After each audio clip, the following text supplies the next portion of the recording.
Welcome to This Explainer. Today, we're diving into a fascinating ancient text that shows exactly how the early church broke out of its initial Jewish roots to literally reach the entire world. We're talking about the Gentile revival. Now, to really grasp the gravity of this, we kind of need to clarify what a Gentile actually is. Back in the ancient world, from the Jewish perspective, humanity was basically split into two camps. You had the Jews, God's chosen covenant people, and you had the Gentiles, which literally just meant everyone else.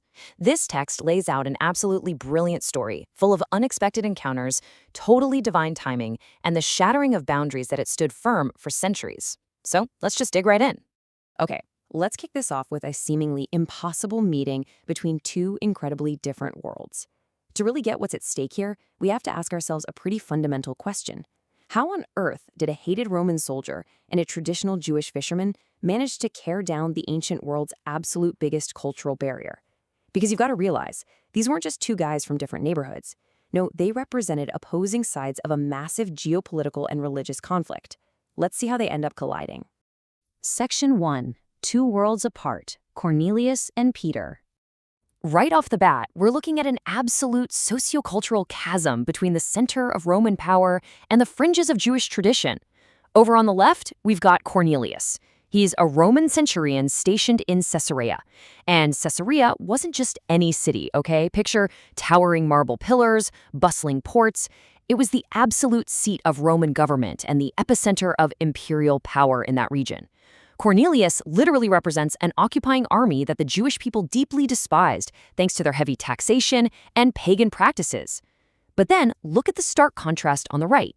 We have Peter, a traditional Jewish disciple. And where is he? He's staying in Joppa, lodging with a tanner. He is essentially living at the absolute furthest edge of acceptable society. These two men couldn't possibly be further apart on the social, political, or religious spectrum. Yet, despite his pagan Roman upbringing and his powerful military status, Cornelius actually grabbed God's attention. Now, usually, Roman centurions were these hardened, brutal enforcers of an occupying empire, right? Men of war, known for harsh discipline, definitely not piety. And that's exactly what makes Cornelius' description in the text so unusual and, honestly, incredibly surprising. Because instead of cruelty, he actively reached out in faith. He prayed, and he was generous. As the text highlights, he feared God, prayed always, and gave generously to bless others. It's just a marvelous reminder from the source material that stepping out of our cultural background to reach up to God, that never goes unnoticed. Section 2. Supernatural visions of change, divine orchestration. So the crucial question is, how do we bridge this massive gap between two completely incompatible men? Well, this brings us to a fascinating sequence that honestly reads like synchronized watches in a heist movie. It brilliantly illustrates the whole concept of divine orchestration. We literally see God working on two completely different timelines to pull these worlds together. While God is laying his right hand on Cornelius with an angelic visit in the mid-afternoon of day 1, his left hand is busy preparing Peter. As Cornelius' men journey toward Joppa through the evening and into the next day, God times Peter's vision perfectly for noon. The timing is so precise that Peter gets his revelation right as the footsteps of Cornelius' men are approaching his front door. Now, before we get into Peter's vision, it's really vital to understand exactly where he was. Peter was staying at a tanner's house. To fully grasp why that matters, we kind of need to talk about Jewish purity laws. Tanning involved constantly dealing with dead animals, blood, and harsh chemicals. Under strict Jewish law, touching carcasses made a person ritually unclean. So staying with a tanner placed Peter at the absolute furthest edge of acceptable society for a practicing Jew. The source text actually points out that this detail is mentioned 3 times in Acts. That strongly highlights that God was already pushing Peter to the very edge of his cultural comfort zone before the real test even began. Okay, so in Peter's vision, he sees this great sheet coming down from heaven, bound at the 4 corners, and filled with all kinds of creatures. And we are not talking about a cute little petting zoo here. The text describes unclean animals, creeping things, pigs, basically creatures that would have evoked absolute visceral disgust in a traditional Jewish man. His initial reaction was total rejection, and you can understand why. It was based on generations of strictly held traditions.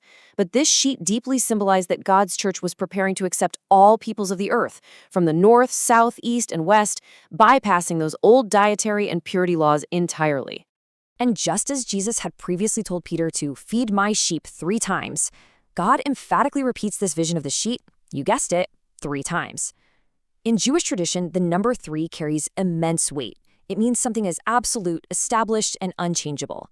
By repeating this 3 times, God was making it completely impossible for Peter to ignore the command.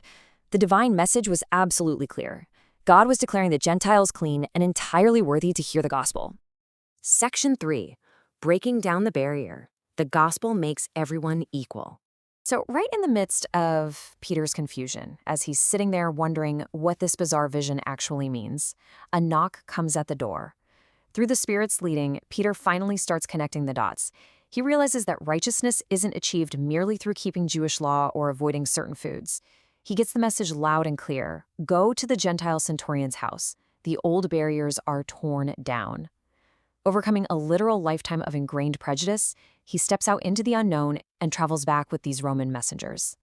The moment they finally meet is just profound. When the powerful centurion Cornelius meets Peter, he falls down to try and worship him. Now think about the sheer shock value of this moment, okay? A decorated, authoritative Roman commander bowing to a common, uneducated Jewish fisherman. No way. But Peter refuses the worship with this incredible statement: "Stand up, I myself also am a man." This perfectly encapsulates the whole concept that the gospel levels the playing field completely. It makes the centurion and the disciple totally equal. Neither was better or worse than the other. They were just 2 men standing before God. Section 4. The same new birth. From Jerusalem to the ends of the earth. Inside the house, Peter preached the exact same message of Jesus Christ's death, burial, and resurrection that he had originally preached back in Jerusalem. And the result? Just like on the day of Pentecost, God poured out his Spirit miraculously upon the Gentiles. Everyone there began to speak with tongues. The text notes that the Jewish travelers who had come with Peter were utterly astonished. Why? Because to them, salvation and God's covenant were exclusively for the Jewish people. So seeing the exact same Spirit fall on pagan Romans completely shattered their worldview. It proved without a doubt that these Gentiles were officially welcomed into the covenant. The source text outlines a really clear 3-part pattern of the new birth experienced by Cornelius' household. First, they repented of their sins. Second, they were Spirit-filled, evidenced by speaking in tongues. And third, they were baptized in water by calling on the name of the Lord Jesus Christ. This specific sequence meant the prophetic pattern was officially fulfilled. The message had successfully moved way beyond its Jewish roots in Jerusalem, beginning its journey to the ends of the earth. Section 5. The lesson for today. Stepping out in faith. Now let's pivot and look at how this source text connects this ancient historical narrative to direct, practical applications for our lives right now.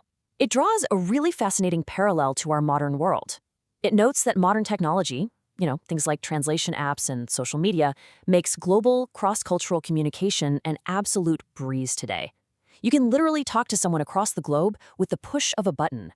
However, breaking down our own internal prejudices requires much deeper, harder work. Hitting translate on an app is easy, right? But actually dismantling generations of bias and building genuine personal connections, that still requires incredible bravery and intentional effort.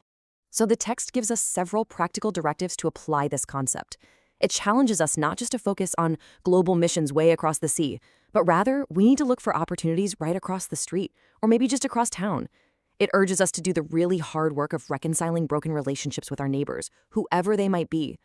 Ultimately, the source tells us we must courageously step out of our cozy, settled-in lifestyles to share truth in settings that might actually make us a bit uncomfortable.